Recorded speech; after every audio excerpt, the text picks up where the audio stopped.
अस्सलामुअलैकुम। देखो याद रखना, energy band in solid paper में ज़रूर आएगा। पेपर के लिए 100% मोस्ट इम्पॉर्टेंट टॉपिक है। और यकीन मानो ये टॉपिक इसलिए भी इम्पॉर्टेंट है, अगर आगे इंजीनियरिंग करने जा रहे हो, साइंस फिज़िक्स केमिस्ट्री में आगे जाना चाह रहे हो, तो ये टॉपिक आपको बहुत बार वहाँ पर देखने के लिए मिलेगा। और आपके घर में भी इस टॉपिक के जा बजा यूज़ हैं। आपको पता है आपके पास जो है वो 3 बेसिक्स जो हैं वो सॉलिड होते हैं, जो कि कंडक्टर के तौर पे यूज़ हो रहे होते हैं या नॉन कंडक्टर होते हैं। एक होता है आपके पास इंसुलेटर, जो कि इलेक्ट्रिसिटी को कंडक्ट नहीं करेगा, जिसमें से करंट पास नहीं होगा, सिंपल कह लो। एक होगा आपके पास कंडक्टर, जिसमें से करंट पास होगा और जिसे आप जो है वो यूज़ करोगे इलेक्ट्रिसिटी को एक जगह से दूसरी जगह पहुँचाने के लिए। एक होता है सेमी कंडक्टर, जो आपकी डिवाइसेस के अंदर लगा हुआ होता है, ठीक है, आपके मोबाइल फ़ोन के अंदर, आपके जो है वो एलईडी बल्ब वगैरह इन सब चीज़ों के अंदर लगा होता है। अब आप मुझे ये बताओ कि आपको पता कैसे चला कि ये वाला मटेरियल सॉलिड है, मतलब ये वाला मटेरियल कंडक्टर है, ये वाला इंसुलेटर है और ये वाला सेमीकंडक्टर। आप बोलोगे सर सिंपल, हमने जो है वो इलेक्ट्रिसिटी पास कराई। तो इलेक्ट्रिसिटी तो सेमीकंडक्टर से भी पास हो रही है और कंडक्टर से, तो फिर दोनों में फ़र्क कैसे किया? तो जो चीज़ इंसुलेटर, कंडक्टर और सेमीकंडक्टर में वाकई ही फ़र्क कर रही है वो है एनर्जी बैंड इन सॉलिड। समझ में आया? अब बहुत डिटेल में चलते हैं। यकीन मानो मज़ेदार टॉपिक है, बोरिंग भी नहीं है। आप बोलोगे वाह ये चीज़ थी, मैंने तो आज पहली बार देखा। चलो स्टार्ट लेते हैं शुरू से, वहाँ से स्टार्ट लेते हैं जहाँ से आप पहली बार पढ़कर आए हो। और वो आप क्या पढ़कर आए हो? एटम का स्ट्रक्चर। एटम किस तरह का होता है ये पढ़कर आए हो ना, यहाँ से स्टार्ट लेते हैं। फिर देखना सारी चीज़ें एक एक करके मिलती जाएंगी और फिर आखिर में आप जो है रिजल्ट पे पहुँच जाओगे। सही है, समझ लो ये आपके पास एक एटम है। अब एटम कोई सा भी हो सकता है, ठीक है, एटम आप कोई सा भी ले लो, आयरन का ले लो, कार्बन का ले लो। बस आपके पास क्या होगा, आयरन का एटम होगा तो इलेक्ट्रॉन की तादाद अलग होगी, कार्बन का एटम होगा तो इलेक्ट्रॉन की तादाद अलग, और कोई और एलिमेंट होगा तो जो आपके पास इलेक्ट्रॉन की तादाद है वो अलग हो जाएगी। समझ लो ये आपके पास एक एटम है, सिंपल एटम है, जनरल एटम है। बीच में क्या होता है? न्यूक्लियस। यहाँ पर 2 इलेक्ट्रॉन होते हैं, इस शेल में 2 इलेक्ट्रॉन होते हैं। और नंबर ऑफ इलेक्ट्रॉन निकालने का फॉर्मूला क्या है? यहाँ पे लिख लो, नंबर ऑफ इलेक्ट्रॉन निकालने का फॉर्मूला है number of electron in any shell. तो number of electron in any shell निकालने का फॉर्मूला क्या है? 2n का स्क्वायर। तो ये आपका कौन सा शेल है? ये आपका शेल है के शेल, ठीक है। के शेल यानी n की वैल्यू 1, याद रखना n की वैल्यू क्या हो गई? 1 हो गई, ठीक है। इसके बाद ये शेल कौन सा है? के एल शेल। उसके बाद ये शेल कौन सा है? M shell. और उसके बाद ये शेल कौन सा है? N shell. इसके बाद और भी शेल होते हैं, लेकिन हमें बस इन 4 से हमारा काम हो जाएगा आज के लिए। ये पहला शेल यानी एन की वैल्यू 1, अब 1 का स्क्वायर 2 यानी इलेक्ट्रॉन कितने हो गए? 2। ये आपके पास कौन सा शेल है? दूसरा, एन की वैल्यू 2 यानी 8 इलेक्ट्रॉन। ये है तीसरा, एन की वैल्यू 3 और उसका स्क्वायर 9 मल्टीप्लाई बाय 2 18 इलेक्ट्रॉन। और फिर 4 32 इलेक्ट्रॉन, ठीक है। आखिरी शेल में 32 इलेक्ट्रॉन आएंगे। ये बात समझ में आ गई, ठीक है। अब देखो याद रखना, आपके पास जो शेल न्यूक्लियस के सबसे करीब है उसके अंदर न्यूक्लियस, जो शेल न्यूक्लियस के सबसे करीब है, तो वहां पर क्या होगा? वहां पर आपके पास इलेक्ट्रॉन और न्यूक्लियस में जो अट्रैक्शन है वो बहुत ज्यादा होगी। सही है, बहुत ज्यादा। और जैसे जैसे दूर जाते जाओगे न्यूक्लियस और इलेक्ट्रॉन की अट्रैक्शन कम होती जाएगी, क्योंकि देखो आप दूर जा रहे हो ना, अट्रैक्शन कम हो जाएगी।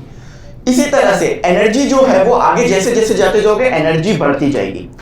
अब यहां पर आते हैं कि ये एनर्जी में बैंड कैसे बनते हैं, वैलेंस बैंड, फॉरबिडन गैप और कंडक्शन बैंड। देखो ये समझ लो, ये आपका जो है वो शेल है जहां पर आपके पास इलेक्ट्रॉन्स मौजूद है। अब इसके बाद इलेक्ट्रॉन्स नहीं है, समझ लो। इसे हम वैलेंस बैंड, वैलेंस शेल कह लो या वैलेंस बैंड कह लो। चलो वैलेंस शेल कह लेते हैं पहले। मैंने इसको कहा वैलेंस शेल। वैलेंस शेल क्यों कह रहा हूं? क्योंकि अब इसके ऊपर मेरे पास इलेक्ट्रॉन नहीं है। इसके ऊपर बेशक बैंड होगा, इसके ऊपर भी शेल होगा, मगर इसके ऊपर मेरे पास इलेक्ट्रॉन नहीं है। तो मेरे पास जो इलेक्ट्रॉन है वो कहां पर आखिरी मौजूद है? वो वैलेंस शेल के अंदर मौजूद है। तो वैलेंस शेल हमारे पास क्या होता है? वैलेंस शेल हमारे पास या तो कंप्लीटली फिल होता है, ठीक है, आपने पढ़ा है ना, वैलेंस शेल में जितने इलेक्ट्रॉन आ सकते हैं वो आ गए तो कंप्लीटली फिल है। या तो वैलेंस शेल पार्शियली फिल होता है, वो आपको नंबर ऑफ इलेक्ट्रॉन की मदद से पता चल जाता है, ठीक है। अच्छा, अब वैलेंस शेल आपके पास यहाँ पर आ गया, समझ लो आपके पास यहाँ पर मैं शेल बना देता हूँ। अब इसको यहीं पे समझो, ये आ गया आपका के शेल, ये आ गया आपका एल शेल, ये आ गया आपका के एल एन शेल, और ये आ गया आपका एन शेल। एन शेल समझ लो आपके पास वैलेंस शेल है, समझ लिया वैलेंस शेल है, ठीक है, वैलेंस शेल समझ लिया। अब देखो दो शेल के दरमियान भी डिफरेंस है, के शेल और एल शेल के दरमियान डिफरेंस है। तो ये डिफरेंस क्या है, ये एनर्जी का डिफरेंस है, ठीक है। ये इनके दरमियान जो गैप है ये एनर्जी का भी डिफरेंस है। यानी अगर आपने के शेल से एल शेल में जाना है तो इलेक्ट्रॉन को इतनी एनर्जी देनी पड़ेगी जितना इन दोनों के दरमियान एनर्जी का डिफरेंस है। समझ लो, बात समझ लो। एग्जाम्पल के तौर पे जनरल ले लो, ये इसकी वैल्यू है 1, के की वैल्यू है 1, एल की वैल्यू है 2। तो के से अगर मुझे एल को माइनस कर दूं, ठीक है, मुझे E2 में जाना है ना, यानी इस शेल में जाना है, इलेक्ट्रॉन को इस शेल से इस शेल में लाना है। तो मैं क्या करूंगा, E2 माइनस E1, तो 2 माइनस 1, तो यानी हो गया मेरे पास 1। तो मुझे इस शेल में जो इलेक्ट्रॉन मौजूद है उसे 1 इलेक्ट्रॉन वोल्ट की एनर्जी देनी पड़ेगी। तो वो क्या होगा, के से एल में चला जाएगा। याद रखना एक और बात, उसके बाद फिर मेन टॉपिक पे आते हैं, मेन बात समझते हैं। याद रखना कि ये जो एनर्जीज है ना ये डिस्क्रीट है। याद लिखो, एनर्जी क्या है, ENERGY, एनर्जी डिस्क्रीट है, कंटिन्यूअस नहीं है। डिस्क्रीट का मतलब क्या है, वैल्यू आपके पास ऐसे आ रही होगी कि 1 2 3 4 या इस तरह से आ रही होंगी वैल्यूज, ठीक है। डिसकंटिन्यूअस का मतलब क्या है कि कोई भी वैल्यू हो सकती है, कॉन्टिन्यूअस का मतलब क्या, कोई भी वैल्यू हो सकती है। लेकिन डिस्क्रीट का मतलब है खास वैल्यू। जैसे देखो इस शेल की वैल्यू मैंने 1 कही ना, एनर्जी मैंने 1 कही, एनर्जी का है मैंने इसलिए 1 को ना एनर्जी का याद रखना, एनर्जी मैंने 1 इलेक्ट्रॉन वोल्ट का, यानी डिस्क्रीट वैल्यू, एक वैल्यू है। और उसी तरह ऊपर वाली भी एक वैल्यू, यानी डिस्क्रीट वैल्यूज मिल रही हैं, जैसे 3 5 13.6 13.2 इस तरह मिल सकते हैं, लेकिन एक वैल्यू मिल रही होगी, यानी डिस्क्रीट, कॉन्टिन्यूअस नहीं होगी। सही, तो बात समझ आ गई किस तरह से हो रहा है सब कुछ। अच्छा, अब आ जाओ वैलेंस शेल पर। वैलेंस शेल आपके पास एन से क्या है, दूर है ना, वैलेंस शेल एन से आपके पास दूर है। तो यहां से इलेक्ट्रॉन को निकालना, वैलेंस शेल से इलेक्ट्रॉन को निकालना बहुत आसान है। क्यों, क्योंकि ये दूर है न्यूक्लियस से। फॉर एग्जांपल अगर आप अपने माँ बाप से दूर हो जाओगे, अपने पेरेंट्स से दूर, तो आपको गुमराह करना, आपको गलत रास्ते पे लगाना बहुत आसान हो जाएगा। क्यों, क्योंकि आपको कोई भी बात कहोगे आप मान लोगे, आपके पास कोई होगा ही नहीं समझाने वाला। इसी तरह से जितना आप न्यूक्लियस से दूर जाओगे इलेक्ट्रॉन को निकालना उतना आसान हो जाएगा शेल से। चलो बात समझ आ गई। अब बैंड कैसे बन जाए, देखो समझ लो ये एक न्यूक्लियस था, तो इसीलिए जस्ट N1 आ रहा था, N आ रहा था, है ना, N आ रहा था। समझ लो अब मेरे पास, क्योंकि सॉलिड मेरे पास एक एटम से मिलके तो नहीं बनता ना, कोई सॉलिड ऐसा है जो सिर्फ एक ही एटम से मिलके बनाओ, बल्कि आप तो एटम को देख ही नहीं सकते हैं। आपके पास कोई भी ऐसे इंस्ट्रूमेंट ही नहीं है, ना ही अभी तक कोई ऐसे डिवाइस है जिससे हम एटम को देख सकें। एटम का स्ट्रक्चर तो एक्सपेरिमेंटली प्रूव करा जा रहा है मुख्तलिफ एक्सपेरिमेंट से, तो एटम को हम नहीं देख सकते हैं। ये स्ट्रक्चर हम क्या कर रहे हैं, अज्यूम करते हैं, बनाते हैं, तसव्वुर करके हमने बनाया एक्सपेरिमेंट के जरिए से, हमने इसे देखा नहीं है कभी जिंदगी में एटम को। तो समझ लो मेरे पास ये एक एटम था, तो मेरे पास अट्रैक्शन क्या थी, जस्ट N थी। लेकिन समझ लो मेरे पास दूसरा एटम आ गया, तो अब इसका न्यूक्लियस भी इसको, इस वाले इलेक्ट्रॉन को अट्रैक्ट करेगा। देखो इसका न्यूक्लियस भी इस वाले इलेक्ट्रॉन को अट्रैक्ट करेगा, और इसका न्यूक्लियस भी इस वाले इलेक्ट्रॉन को अट्रैक्ट करेगा, और साथ ही साथ इसका न्यूक्लियस भी इस वाले इलेक्ट्रॉन को अट्रैक्ट करेगा। तो अब क्या हो गया है, N1 से मेरे पास एक और लेवल आ गया, N2 आ गया। समझो जरा N2 क्यों हुआ, N1 N2 क्यों हुआ। देखो जब तक सिर्फ एक न्यूक्लियस अट्रैक्ट कर रहा था ना इलेक्ट्रॉन को, तो वो सिर्फ N था। लेकिन अब ये वाला इलेक्ट्रॉन, ये वाला एटम भी तो अट्रैक्ट कर रहा है। अगर ये एटम है तो इसका भी न्यूक्लियस होगा ना, तो ये वाला न्यूक्लियस भी उस इलेक्ट्रॉन को अट्रैक्ट कर रहा है। तो N1 और N2 हो गया। जो ये वाला अट्रैक्ट करेगा उसे हम N1 कहेंगे, ये वाला एटम जो अट्रैक्ट करेगा उसे N2 कहेंगे। अब समझ लो एक और इलेक्ट्रॉन, एक और एटम आ गया, तो अब जो है मेरे पास N2 के साथ साथ एक और लेवल आ गया जो कि N3 हो गया। एक और आ गया आपके पास, तो अब हमारे पास N4 हो गया, N4 हो गया। इसी तरह से जितने एटम आते रहेंगे उतने ही इलेक्ट्रॉन को क्या करेंगे, अट्रैक्ट करते रहेंगे। तो यहां पर एक नजर आ रहा है, एक बैंड बन गया आपके पास, एक बैंड बन गया, एक बैंड बन गया ना, बन गया ना, देखो बैंड, देखो 4 एटम हो गए आपके पास, ये N1 हो गया, ये पहला एटम हो गया जो कि इसे अट्रैक्ट कर रहा था, N1 हो गया, ये दूसरा हो गया, ये N2 हो गया, ये इसे अट्रैक्ट कर रहा था, N2 हो गया, N2 नहीं लिखो, इसे 2 लिखो, ये दूसरा एटम हो गया, ये तीसरा एटम हो गया, ये भी इसे अट्रैक्ट कर रहा है तो N3 हो गया, ये चौथा एटम हो गया, ये भी इसे अट्रैक्ट कर रहा है तो N4 हो गया। ये आपके पास बैलेंस, ये आपके पास बैंड बन गया जिसे हम बोलेंगे वैलेंस बैंड। समझ में आया वैलेंस बैंड क्या हुआ? समझ में आ गया ना। अब ये वो आखिरी शेल है, आखिरी तो इसे वैसे नहीं कहा जाता, इसके ऊपर भी शेल है, लेकिन आखिरी इस वजह से कह रहा हूं कि यहीं तक इलेक्ट्रॉन मौजूद है एटम में, इसके ऊपर शेल तो है लेकिन इलेक्ट्रॉन नहीं है। बात समझ रहे हो? समझ लो, अगर मैं बोलूं m शेल मेरे पास वैलेंस शेल है, तो इसका मतलब क्या होगा कि m शेल वो आखिरी शेल है जिसमें इलेक्ट्रॉन्स तो हैं मगर इसके ऊपर वाले शेल में इलेक्ट्रॉन्स नहीं है, तो इसीलिए m को वैलेंस शेल कहेंगे। वैलेंस शेल कब कहा जाएगा? जब हमारे पास आखिरी जो है वो शेल हो जिसमें इलेक्ट्रॉन हो, उसके ऊपर इलेक्ट्रॉन्स ना हो। अगर मैं कहूं L शेल मेरे पास वैलेंस शेल है, तो इसका मतलब क्या है? L शेल तक इलेक्ट्रॉन मौजूद है, उसके आगे इलेक्ट्रॉन्स नहीं है। शेल जरूर होंगे, इलेक्ट्रॉन्स नहीं होंगे। इसी तरह अगर मैं कहूं कि L M N, उसके बाद और भी O P Q और शेल भी आ जाएंगे, तो N शेल को मैंने वैलेंस शेल कहा, इसका मतलब है N शेल वो शेल है जिसमें इलेक्ट्रॉन तो हैं, इसके ऊपर वाले में इलेक्ट्रॉन नहीं है। ठीक है, तो ये समझ में आ गया। अब देखो, अगर ये 1 2 3 एटम्स N के इलेक्ट्रॉन को अट्रैक्ट कर रहे हैं, तो सेम इसी तरह से इसने M को भी अट्रैक्ट करना है। इसी तरह से M1 में भी क्या होगा, 1 2 और 3 4 हो जाना है। ठीक है, इसी तरह से L में भी हो जाना है, L में भी हो जाना है, और इसी तरह से K में भी हो जाना है। क्योंकि भाई कोई ऐसी खास थ्योरी तो है नहीं ना कि सिर्फ आखिरी शेल को ही अट्रैक्ट करेंगे, आखिरी शेल के ही इलेक्ट्रॉन को अट्रैक्ट करेंगे एटम, सारे शेल के इलेक्ट्रॉन को अट्रैक्ट करेंगे। ठीक है, तो इस तरह से बैंड बन जाएंगे आपके पास। ठीक है, इस तरह से बैंड बन जाएंगे। अब याद रखना, ये जो शेल्स हैं आपस में एक दूसरे के बहुत करीब करीब तो आ गए हैं, मगर इनके दरमियान गैप रहेगा, हमेशा गैप रहेगा, और वो गैप कितना होगा? जितना एनर्जी चाहिए होगी एक से दूसरे में जाने के लिए, क्योंकि मैंने आपको पहले ही बता दी थी, क्योंकि ये लिंक कर रहा था यहाँ पे। सही, ये आ गया वैलेंस बैंड। अब इसके ऊपर आएगा कंडक्शन बैंड। ये था बैंड थ्योरी, यही समझनी थी सारी बात। अब आप बोलोगे सर आपने डायरेक्ट नहीं समझाया, तो डायरेक्ट तो मैंने खुद भी नहीं समझा ना, डायरेक्ट तो मैंने खुद भी नहीं समझा, तो मैं आपको कैसे डायरेक्ट समझाता? मुझे भी टीचरों ने हमेशा इसी तरह समझाया, तो मैं अपने आप को इसी तरह समझा दिया। अब आ गया मेरे पास कंडक्शन बैंड। क्या आ गया मेरे पास? Conduction band. यकीन मानो अपने टीचर को ये जाके बताओगे ना मैंने ऐसे पढ़ा है, तो खुश हो जाएंगे टीचर आपसे ये सुनकर। क्यों? क्योंकि आपने मेहनत कर ली है, मेहनत करोगे ना तो हर कोई खुश होगा आपको देखकर। अच्छा, अब आ गया कंडक्शन बैंड। अब कंडक्शन बैंड कैसे आ गया? मैंने तो आपको क्या कहा? मैंने आपको कहा कि इलेक्ट्रॉन जो आखिरी शेल में पाया जा रहा होगा वो वैलेंस बैंड में पाया जा रहा होगा, उसके ऊपर नहीं पाया जा रहा होगा। लेकिन आपको ये बात तो पता है ना कि मैं इलेक्ट्रॉन को यहाँ से निकाल सकता हूँ एनर्जी देकर बाहर। एनर्जी देनी होगी ना मुझे, बस मैं एनर्जी दूँ, इलेक्ट्रॉन बाहर निकल जाएगा। बाहर निकल के कहाँ गया?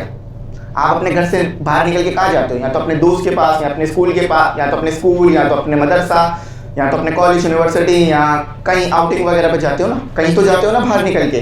तो अगर मैंने इलेक्ट्रॉन को एनर्जी देकर, और याद रखना अगर एटम से इलेक्ट्रॉन निकालना है तो एनर्जी देनी पड़ती है। कितनी एनर्जी? जितना गैप होता है उतनी एनर्जी देनी होती है। अभी मैं इसको मजीद डिटेल में समझाता हूँ। तो अगर इलेक्ट्रॉन्स, बहुत सारे इलेक्ट्रॉन्स मौजूद हैं, बहुत सारे एटम हैं, क्योंकि सॉलिड बहुत सारे मिलियंस बिलियंस एटम्स होते हैं, और बहुत लातादाद एटम्स होते हैं। ठीक है, तो अगर आपने इलेक्ट्रॉन को वैलेंस शेल से निकाला है तो कहाँ गया? Where is electron? तो वो इलेक्ट्रॉन जो यहां से निकला वो गया किधर? वो इधर गया, कंडक्शन बैंड में गया।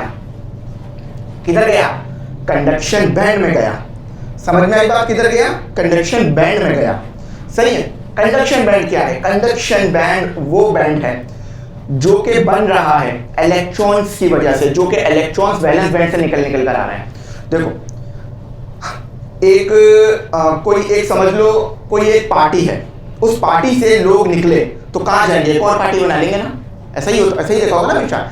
एक पार्टी से इलेक्ट्रॉन निकलते हैं, सॉरी एक पार्टी से लोग निकलते हैं, दूसरे पार्टी बना लेते हैं। ये तो बहुत आसान है। इसी तरह से वैलेंस बैंड से जो इलेक्ट्रॉन निकल रहे हैं वो कहाँ जा रहे हैं? वो जाकर कंडक्शन बैंड बना रहे हैं। क्या बना रहे हैं? वो कंडक्शन बैंड में जमा हो रहे हैं। अब यहाँ जमा होकर क्या कर रहे हैं? अभी पता चलेगा क्या कर रहे हैं। ठीक है, बात समझ में आ गई। अच्छा, एक और बात याद रखना, वैलेंस बैंड के अंदर जो इलेक्ट्रॉन मौजूद होते हैं वो पोटेंशियल डिफरेंस देने पर कहीं नहीं जाते, वो यहीं रहते हैं। आपने पोटेंशियल डिफरेंस दिया, इलेक्ट्रॉन कहीं नहीं जाएगा, यहीं रहेगा।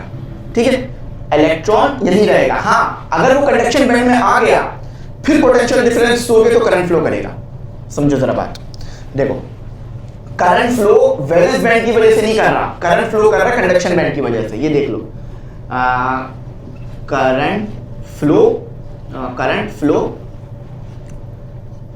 Flow due to conduction band. अब इसकी वजह सुनो क्यों। देखो वैलेंस बैंड तो हर एटम के पास है ही ना, हर एटम में कहीं ना कहीं जाकर तो वैलेंस बैंड आ रहा है ना। यानी हर एटम, यानी चाहे वो इंसुलेटर हो, चाहे वो कोई भी मटेरियल हो, ग्लास हो, कुछ भी हो, उसके आखिरी शेल तो होता ही है, मतलब ऐसा शेल तो होता ही है कि जहां पर आखिर में इलेक्ट्रॉन आ रहे होते हैं। तो ऐसे अगर वैलेंस बैंड की वजह से करंट फ्लो कर रहा होगा तो फिर तो लकड़ी में से भी करंट फ्लो करना चाहिए, फिर तो ग्लास में से भी करंट फ्लो करना चाहिए और इंसुलेटर्स में से भी करंट फ्लो करना चाहिए। यानी ये बात तो पता चल रही है कि वैलेंस बैंड की वजह से तो नहीं आ रहा करंट आ रहा है कंडक्शन बैंड में इलेक्ट्रॉन्स के होने की वजह से। अब होता क्या, जरा ये समझो, अभी मैं मजीद डिटेल में नहीं जाता हूँ, आपको टेंशन वाली बात नहीं है। ठीक है, ये समझ में आ गई बात, क्लियरिटी आ गई। ठीक है, अब कंडक्शन बैंड और वैलेंस बैंड के दरमियान गैप नजर आ रहा होगा आपको, एक खाली स्पेस नजर आ रहा होगा। यही खाली स्पेस असल में रिस्पॉन्सिबल है करंट की फ्लो के लिए। समझ लो, यही खाली स्पेस रिस्पॉन्सिबल है करंट के फ्लो के लिए। इसे हम बोलते हैं फॉरबिडन गैप या एनर्जी गैप। ठीक है, लिख लो जरा, लिख लो, बातें समझो भी और लिखो भी साथ साथ। फॉरबिडन गैप, आप समझो होता क्या है। अगर मैंने अभी ये बात यही समझा दी थी आपको, यहां आप ये समझ चुके हो, आपने बहुत हाइड्रोजन मॉडल पढ़ा होगा, मैं बहुत डिटेल में समझा होगा। समझो यहां पर, अगर वैलेंस बैंड से कंडक्शन बैंड में आना चाह रही हो तो एनर्जी गैप जितना मौजूद है उतनी एनर्जी देनी पड़ेगी, तभी आप कंडक्शन बैंड में जा पाओगे। आसान करते हैं, थोड़ा मुश्किल हो गया, मुझे समझ में आ जाती है, मुश्किल हो गई ये बात। सुनो, देखो भाई, वैलेंस बैंड और कंडक्शन बैंड के दरमियान मौजूद है एनर्जी का गैप। आप चाहते हो इस एनर्जी के गैप को खत्म नहीं करना, मतलब समझ लो इलेक्ट्रॉन को वैलेंस बैंड से कंडक्शन बैंड में ले जाना, तो आपको कितनी एनर्जी देनी पड़ेगी, जितना ये फॉरबिडन गैप की एनर्जी है। अब कैसे निकलेगी जरा समझो, समझ लो, ये कंडक्शन, ये वैलेंस बैंड है, ये वैलेंस बैंड है, ये कंडक्शन बैंड है, ये फॉरबिडन गैप है। समझ लो इसकी वैल्यू है 6 इलेक्ट्रॉन वोल्ट की, जो कि बहुत बड़ी वैल्यू है। इसकी वैल्यू है 3 इलेक्ट्रॉन वोल्ट की, ये बिल्कुल उल्टा कर दो। इसकी वैल्यू है 3 इलेक्ट्रॉन वोल्ट की, इसकी वैल्यू 6 इलेक्ट्रॉन वोल्ट की। तो फॉरबिडन गैप कितना होगा, valence band minus conduction band, तो 6 माइनस 3, तो 3 आपके पास होगा फॉरबिडन गैप। तो अगर जो इलेक्ट्रॉन आपके पास वैलेंस बैंड में मौजूद है, जो कि लास्ट शेल्स है हमारे पास, तो अगर आपने 3 इलेक्ट्रॉन वोल्ट की एनर्जी दी किसको, इलेक्ट्रॉन को, एटम इलेक्ट्रॉन को, तो इलेक्ट्रॉन वैलेंस बैंड से उठ के कंडक्शन बैंड में आएगा और फिर क्या होगा, करंट आपको मिलने लगेगा, आपको इलेक्ट्रिसिटी कंडक्ट होने लगेगी, आपके पास इलेक्ट्रिसिटी आने लगेगी। बात समझिए, बहुत आसान बात है। फिर से समझो, आपके पास वैलेंस बैंड मौजूद है, उसके अंदर इलेक्ट्रॉन मौजूद है, आप चाह रहे हो कंडक्शन बैंड में लाओ, खुद तो नहीं आ रहे हो। ठीक है, वो टेम्परेचर देने पर, एनर्जी देने पर आएंगे, तो वो एनर्जी कितनी देनी है, वो एनर्जी पता चलेगी गैप से। दोनों का डिफरेंस निकालो, conduction band difference bye valence band, तो जो एनर्जी आ रही है वही गैप है, वही फॉरबिडन गैप है, यानी वही डिफरेंस है दोनों के दरमियान। फॉर एग्जांपल, एक पुल बना हुआ है, इसको समझो इस तरह से, एक पुल यहाँ बना हुआ है, एक पुल यहाँ बना हुआ है। अब पुल कितना का है, पुल का डिफरेंस कितना है, तो कैसे निकालोगे, पहले एक रेफरेंस पॉइंट लोगे, रेफरेंस पॉइंट से लेकर यहाँ तक दूसरे एंड का डिस्टेंस निकालोगे, फिर इस वाले एंड का डिस्टेंस, दोनों को माइनस करोगे तो पुल जितने का उतने का आ जाएगा डिफरेंस। ठीक है, तो इसी तरह यहाँ है ना, वैलेंस बैंड आपको पता है, कंडक्शन बैंड पता है, दोनों की एनर्जीज को माइनस किया तो आपको एनर्जी मिल गई, किसकी, फॉरबिडन गैप की एनर्जी मिल गई। समझ में आ गई ना बात। तो फॉरबिडन गैप में जितनी एनर्जी मौजूद है, अगर इतनी एनर्जी दे दी आपने इलेक्ट्रॉन को, तो वो क्या करेगा, वो वैलेंस बैंड से उठ के कंडक्शन बैंड की तरफ आ जाएगा और फिर आपको कंडक्शन बैंड में इलेक्ट्रॉन्स मिल जाएंगे, तो आपकी इलेक्ट्रिसिटी कंडक्ट होने लगेगी। याद रखना, इलेक्ट्रॉन ही वो कैरियर्स होते हैं जो इलेक्ट्रिसिटी कंडक्ट करते हैं। मतलब जो इलेक्ट्रिसिटी लाते हैं। देखो इलेक्ट्रिसिटी खुद नहीं आ जाती, फ्री इलेक्ट्रॉन्स होने चाहिए, यानी जो कंडक्शन बैंड में इलेक्ट्रॉन्स हैं वो होने चाहिए। अच्छा, कंडक्शन बैंड के इलेक्ट्रॉन्स को ना अक्सर फ्री इलेक्ट्रॉन्स भी कहा जा रहा होता है, तो आप फ्री इलेक्ट्रॉन्स भी कह लो। अब समझ में आ गया वैलेंस बैंड क्या है, कंडक्शन बैंड क्या है, फॉरबिडन गैस क्या है। जिंदगी भर इसे भूलना मत और मुझे याद रखना अपनी दुआओं में। ये मैंने आज समझा दिया, यकीन मानो मुझे ये समझ में 3-4 साल बाद आया था लेकिन आज मैंने आपको एक वीडियो में समझा दिया है, ठीक है। अच्छा, अब मैं इसे रिमूव कर दूं, अब कंडक्शन बैंड वैलेंस बैंड मैं यहाँ बना दूंगा, इसको बना लो अपने पास, अच्छी तरह से बना लो। अच्छा, एक और बात याद रखना, आपके पास जो कंडक्शन बैंड है ना, ये एम्प्टी भी हो सकता है, इंसुलेटर में ये एम्प्टी होगा। और कंडक्शन बैंड कभी भी कंप्लीटली फिल नहीं होता, ये पार्शियली फिल्ड होता है, ठीक है। यानी इसमें इलेक्ट्रॉन मैक्सिमम नहीं आते, जितने कम ही आ रहे होते हैं। और खाली भी हो सकता है कंडक्शन बैंड, अभी इंसुलेटर में खाली मिलेगा आपको, क्योंकि एनर्जी गैप इतना ज़्यादा हो जाएगा कि वो हम इतनी एनर्जी दे ही नहीं पाएंगे कि वो उसमें आ जाए। सही, मैं बता दूंगा किस में कितना गैप होता है, सब बता दूंगा। चलो, अब इसी को ना, ये जो हमने लेवल बनाए थे, इस लेवल को याद रखना। अब मैं आपको समझा चुका हूँ सारी चीज़ें, अब हम आगे चलते हैं। अच्छा, एक और चीज़ याद रखो, पोटेंशियल डिफरेंस जो आप देते हो वो इसलिए देते हो कि जो इलेक्ट्रॉन रैंडमली मूव कर रहा है ना, वो एक लाइन में हो जाए। इधर समझो, देखो पोटेंशियल डिफरेंस का काम क्या है, पोटेंशियल डिफरेंस, इसको समझ लो, फिर आपको सारी बातें क्लियर हो जाएंगी। देखो, आपके पास एक कंडक्टर था, कोई भी ले लो, आयरन वगैरह जो भी, कॉपर वगैरह जो भी लेना चाहो, इलेक्ट्रॉन तो मौजूद थे लेकिन रैंडम मोशन में थे। कोई ऊपर जा रहा है, कोई नीचे जा रहा है, कोई पीछे जा रहा है, कोई कहीं जा रहा है।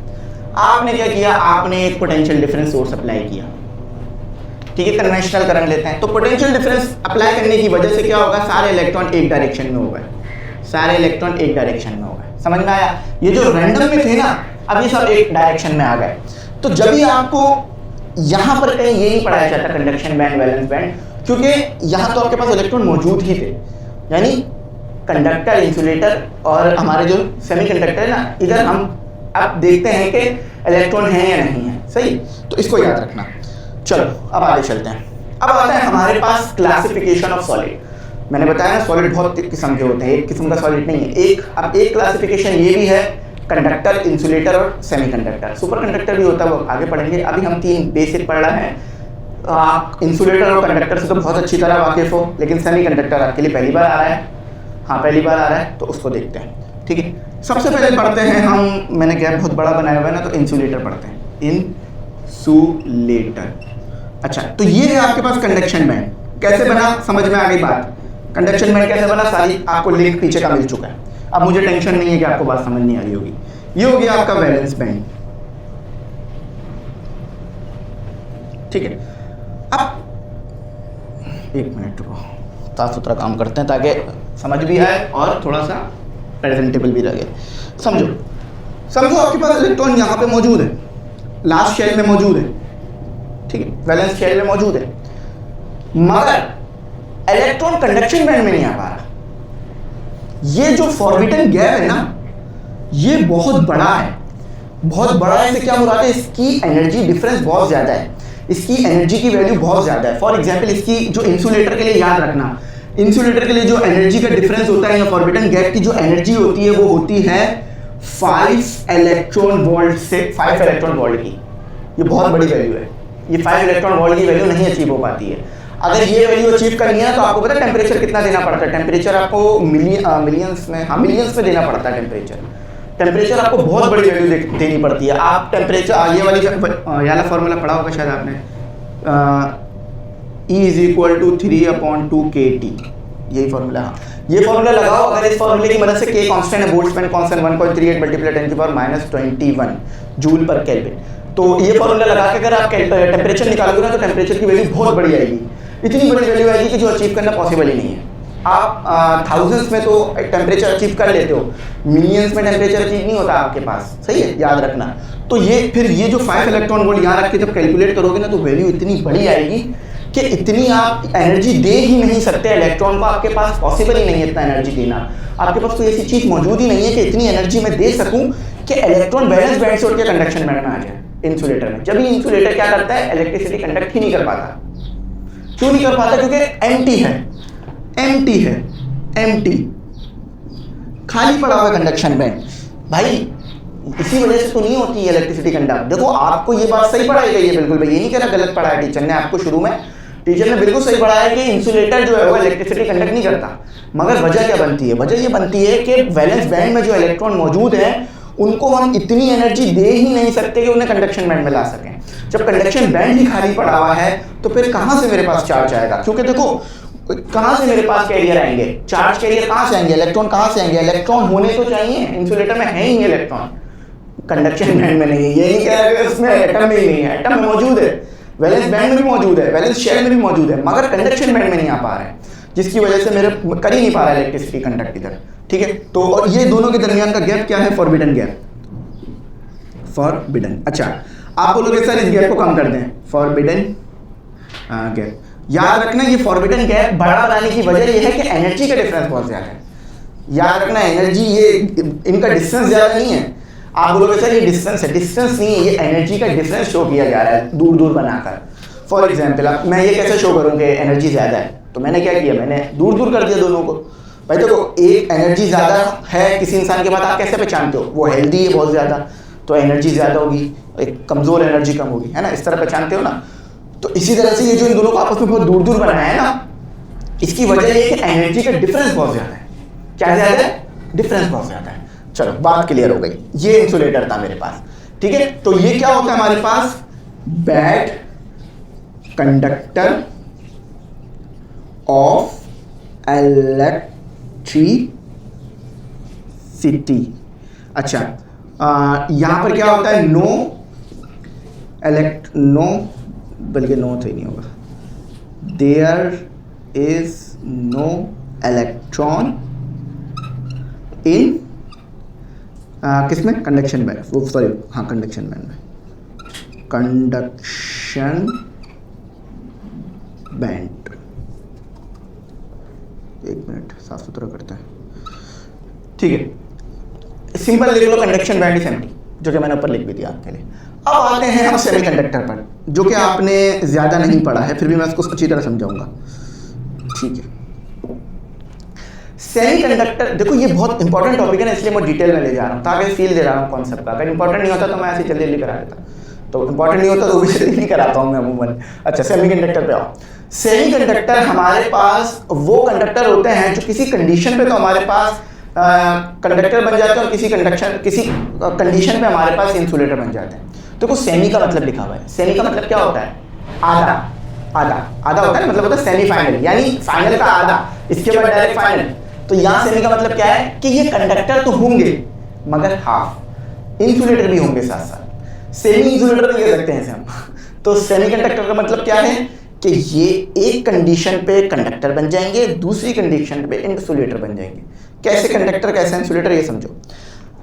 आपके पास दो तरह के सेमीकंडक्टर होते हैं, एक इंट्रिंसिक और एक एक्सट्रिंसिक। इंट्रिंसिक जो वो सेमीकंडक्टर जो प्योर होते हैं, जिसमें कोई इंप्योरिटी नहीं होती, जैसे गोल्ड होता है ना, गोल्ड में इंप्योरिटी मिला देते हैं, इसी तरह से अगर, और हाँ इधर इंप्योरिटी मिलाने से फायदा होता है, गोल्ड में नुकसान होगा, इसको याद रखना। अब देखो ये बहुत बड़ा टॉपिक है एक्सट्रिंसिक और इंट्रिंसिक का, ये मैं मजीद डिटेल में नहीं लेके जा रहा, लेकिन याद रखना दो सेमीकंडक्टर होते हैं, एक इंट्रिंसिक और एक extrinsic. Intrinsic semiconductor pure semiconductor है, एक्सट्रिंसिक सेमीकंडक्टर इम्प्योर, यानी उसमें इंप्योरिटी डाली गई है। इंप्योरिटी कहाँ से डाली जाती है? ग्रुप 3A 4A से डाली जा रही होती है, ठीक है, 5A, इस तरह से। जब वो डिटेल में आएगा ना तो मैं उस वक्त पढ़ाऊंगा, अभी याद रख लो बस। अब इसमें जो गैप है ना वो इंसुलेटर के मुकाबले में कम है। जब भी देखो, अब गैप कम क्यों है जरा मुझे बताओ, मैंने अभी ये बात आपको बोल दी है, गैप कम होने की वजह बताओ, गैप कम होने की वजह बताओ, जब तक मैं लिख रहा हूँ कमेंट सेक्शन में बता दो। सेमीकंडक्टर में गैप कम क्यों है? कंडक्शन और वैलेंस, ठीक है। सेमीकंडक्टर के अंदर आपके पास गैप कम क्यों है, जल्दी बता दो कमेंट सेक्शन में, मैं इंतजार कर रहा हूँ। चलो आई होप आपने बता दिया हो।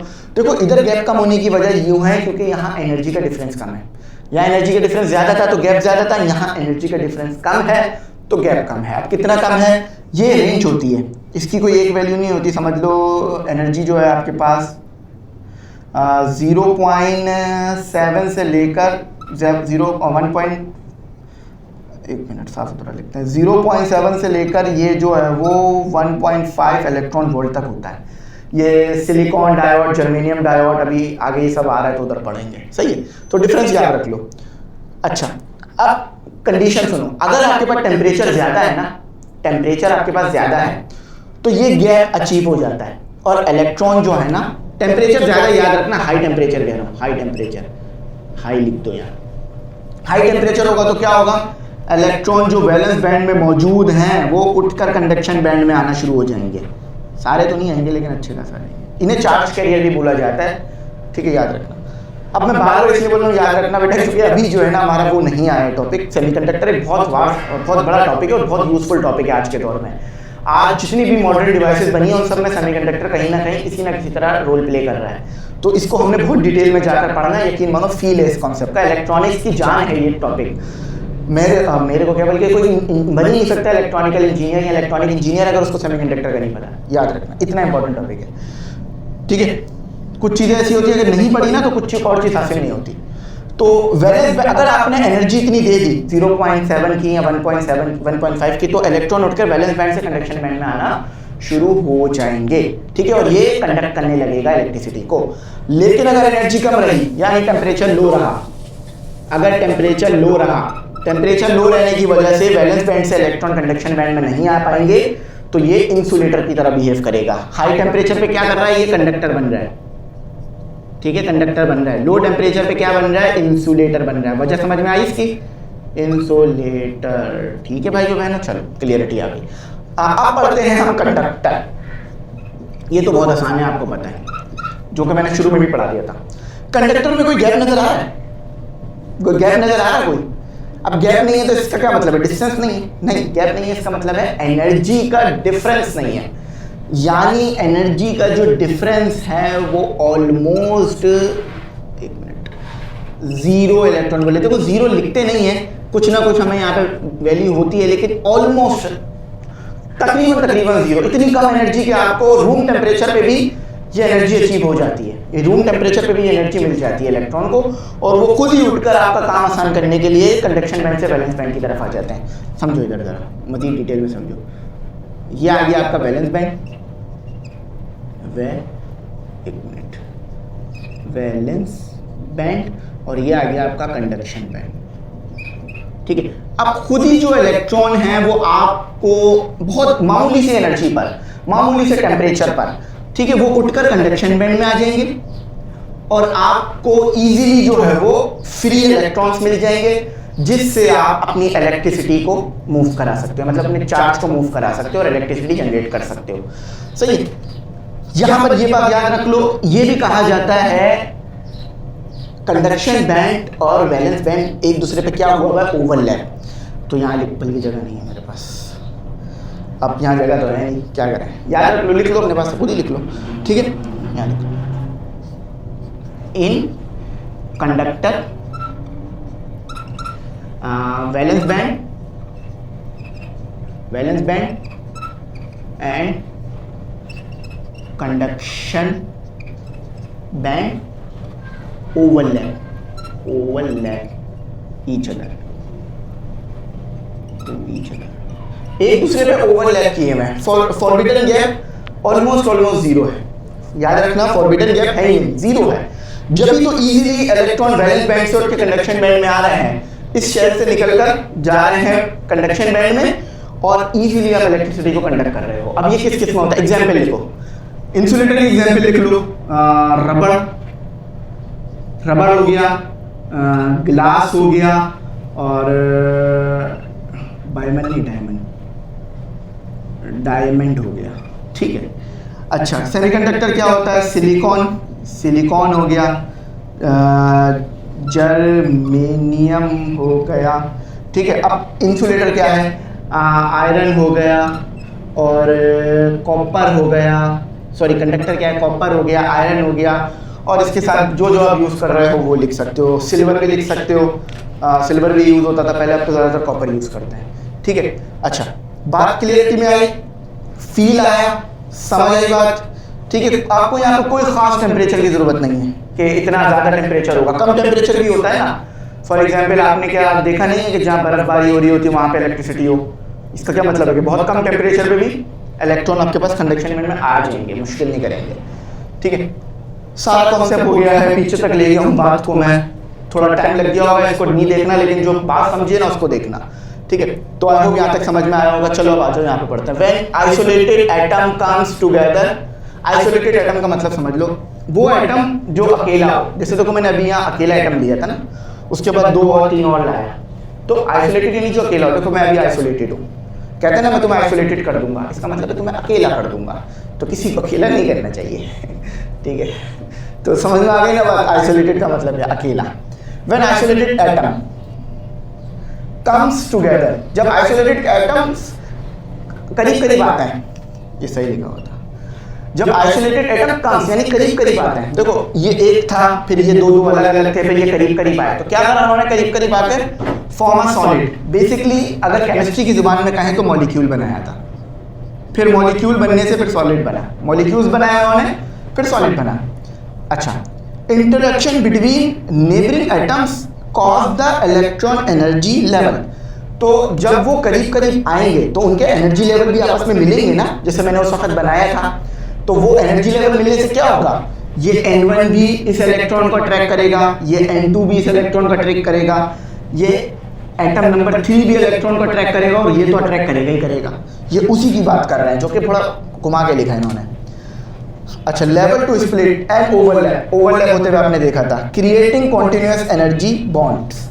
याद रखना अभी आपने कॉन्टिन्यूअस का कॉन्सेप्ट नहीं पढ़ा, याद रखना जो कॉन्टिन्यूअस का कॉन्सेप्ट है खासतौर पे एटम में या एनर्जी लेवल में, ये काफ़ी ज़्यादा कॉम्प्लेक्स है, आसान नहीं है। इसके अंदर आपको फिर क्वांटम की तरफ जाना पड़ता है, क्वांटम फिजिक्स की तरफ। आपको फिजिक्स जो नॉर्मल आप क्लासिक पढ़ रहे हो उसको छोड़ के क्वांटम की तरफ निकलना पड़ता है, क्योंकि कॉन्टिन्यूअस का जो केस है, प्रोबेबिलिटी ये वगैरह क्लासिकल में नहीं रहता, ये कंटिन्यूअस की तरफ जा रहा होता है। तो हमें क्वांटम मैकेनिक्स यानी क्वांटम फिजिक्स की तरफ जाना पड़ता है, जो कि BS लेवल पे आपको पढ़ाया जाता है और मज़ा आता है अगर आपने दिल से पढ़ रहे हो तो टाइप्स ऑफ बॉन्ड कितने हैं, बैंड कितने हैं हमारे पास, वैलेंस बैंड है, फॉरबिडन गैप है। इसे फॉरबिडन बैंड नहीं कहेंगे, फॉरबिडन गैप कहेंगे या एनर्जी गैप कहेंगे, और कंडक्शन बैंड कहेंगे। सारी चीज़ें आप समझ चुके हो, बेसिक से लेकर आप इसको ले चुके हो। तो मैं अब ये उम्मीद कर रहा हूँ 100% टॉपिक है ये पेपर का आने वाला, छोड़ना मत, ठीक है। थैंक्स फॉर वॉचिंग, अल्लाह हाफिज़। कीमती दुआओं में ज़रूर याद रखना।